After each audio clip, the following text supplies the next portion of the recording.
Oi, meu nome é Ana Cláudia Ramos, sou escritora de livros para crianças e jovens e eu tenho gravado esses vídeos, desde que nós entramos nessa quarentena, nesse isolamento social tão importante para que a gente possa se proteger nesse momento em que a gente está passando por essa pandemia, no mundo inteiro. Eu tenho gravado vídeos aqui pela minha casa e não tenho tido uma preocupação de fazer grandes produções, Eu tenho tido uma preocupação em levar conteúdo para as pessoas, em disponibilizar algumas ideias, algumas histórias. Então, tenho escolhido cantinhos diferentes aqui da minha casa para ler, para contar, enfim, para a gente poder bater um papo. E hoje eu escolhi trazer para vocês uma coleção, deixa eu pegar ela aqui, que se chama A Gente Pode. Opa! Vocês vão ver que tem 3 livros, tá? E do outro lado, A Gente Não Pode, Então, todos os livros, eles são, vou mostrar um por um, eles têm uma divisão de faixa etária. Vocês podem se perguntar, pô, Ana, mas que história é essa de divisão de faixa etária, A gente não é muito a favor disso, a gente é a favor muito mais da maturidade do leitor, em vez de uma divisão por idade, mas é porque aqui vocês vão entender por que é importante, por que essa divisão. Então, tem A Gente Pode, A Gente Não Pode, porque aí no meio do livro ele vira de cabeça para baixo e vai para o outro lado, Então você tem um lado A Gente Pode e A Gente Não Pode, tá? Porque os dois, também, isso é uma coisa que a gente vai falar, porque os dois não só. Então ele está dividido entre 3 e 4, 5 e 6, E 7 e 8, tá? O 5 e 6 e o 7 e 8, quando chega no meio, a ilustração, ela é uma para os dois lados, tá? Vou mostrar o de 5 e 6 também, para vocês terem essa ideia. A ilustração tá integrada, a que vale para um lado, ela vale para o outro, Quem ilustrou essa coleção foi a ilustradora Ana Raquel, uma ilustradora e amiga muito querida, e nós pensamos, nessa coleção, qual era a ideia dessa coleção. Durante muitos anos eu trabalhei em biblioteca escolar, Eu dava aulas de literatura infantil e juvenil dentro da biblioteca. Eu pegava do maternalzinho ao 9º ano, então a escola inteira, literalmente, passava pelas minhas mãos, exceto o ensino médio, E a gente lia histórias todos os dias, e um dia a gente tinha lido um livro e começamos a brincar. O que a gente podia e não podia fazer com a idade que a gente tinha. Porque o que a gente pode e não pode com 3 e 4, que é mais ou menos a mesma coisa, já é diferente de 5 e 6. Então, por exemplo, alguém me perguntou assim, qual é a vantagem de aí nesse seu livro de 5 e 6 anos estar dizendo que pode tomar água no copo sozinho? Eu falei, porque para uma criança de 5 anos pegar uma garrafa, colocar no copo, não derrubar a água e tomar sozinha, é um up, Ela já fez um progresso ali, que o menorzinho ainda não consegue. Então, são pequenas conquistas no dia a dia da criança, que ela vai podendo e não podendo. E foi muito legal, porque à medida que a gente foi crescendo com as ideias, com as turmas maiores, os meninos falaram assim, Ana, a gente vai podendo mais coisas, mas a gente vai tendo mais responsabilidades, quando a gente vai podendo mais coisas. Aí foi muito legal eles irem sacando isso, Então a ideia dessa coleção não é ficar dizendo para a criança, pode isso, não pode aquilo. A ideia é a gente poder discutir regras e limites, porque a vida não é feita só de sim, mas a vida também não é feita só de não, Então por isso que eu quis trazer os dois lados num livro só.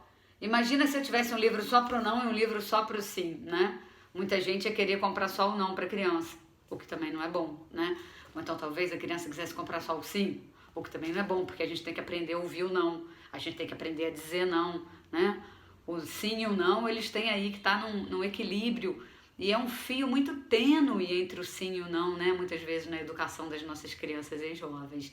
Então eu mantive nas histórias, que na verdade não é uma história, são várias frases, consequências, a fala das crianças, a maneira como elas falam e o que elas me contaram, porque então eu fiz uma entrevista grande com crianças das mesmas idades e fui juntando, nesses 3 livros, mais ou menos uma relação que fosse igual para aquela faixa etária. Então, o que está ali de 3 e 4, o que está para o de 5 e 6, e o de 7 e 8, né? Não saiu de 9 e 10, porque depois a editora entendeu, né, que seria mais bacana a gente fazer um juvenil. Então o juvenil vale um vídeo só para isso depois, eu vou só mostrar. O dos jovens não é a gente pode e a gente não pode. O dos jovens é um pouquinho diferente. É assim, de um lado, afinal, o que fazer os adultos? E de outro lado, afinal, a gente pode ou não pode? Os jovens. Mas esse vamos guardar, vai ficar para um vídeo, né, só para a gente falar desse aqui, que tem uma característica muito diferente. Mas qual seria a dica que eu daria para vocês que estão aí em casa, nesse momento, precisando de regras para todos, não só para as crianças, para os adultos também, né? Que tal a gente brincar de a gente pode, a gente não pode? No de 7, 8 anos, tem um jogo do pode ou não pode, né? Que a gente vai montando ali. O que será que a gente pode fazer, né? O que será que a gente não pode fazer? Então, que tal, enquanto não dá para vocês irem na livraria, comprar os livros e conhecer essas histórias, né? Acho que atualmente só tá dando para pedir pela internet, né? Mas vocês já ir na casa de vocês, usarem essa ideia para brincar de criar as regras. Mas aí tem que ser para todo mundo, né? Tem que ser para quem está na casa, não só para criança, porque não é só a criança que precisa de regras, mas nós adultos também precisamos. E mais do que nunca, a gente está precisando aprender a ouvir as crianças. O que será que as crianças têm para nos dizer? O que será que elas gostariam de dizer que a gente não pode fazer? Será que a gente tem ouvidos de ouvir? A gente tem uns ouvidos aqui, mas será que a gente está de fato ouvindo o que as crianças têm para dizer para a gente? Então, crianças, aproveitem, contem para os pais, para os avós, com quem vocês moram, né? Com quem é a sua família. O que você gostaria que pudesse ou não pudesse? O que você acha que pode, o que você acha que não pode? E vocês, adultos, dividam esse momento com as crianças, criem as regras de vocês, criem esse espaço para que ele seja o melhor possível e a gente possa passar, né, por esse período aí com muito mais serenidade, equilíbrio e mais do que isso, com aprendizados que na hora que a gente sair disso tudo, a gente vai poder estar aí tendo uma vida muito mais tranquila e muito mais saudável no convívio familiar, né? Então que vocês possam aproveitar essa ideia do não e do sim para criar, tá de cabeça para baixo, né? Criar aí as regras das casas de vocês. Mas lembrando uma história muito curiosa, né?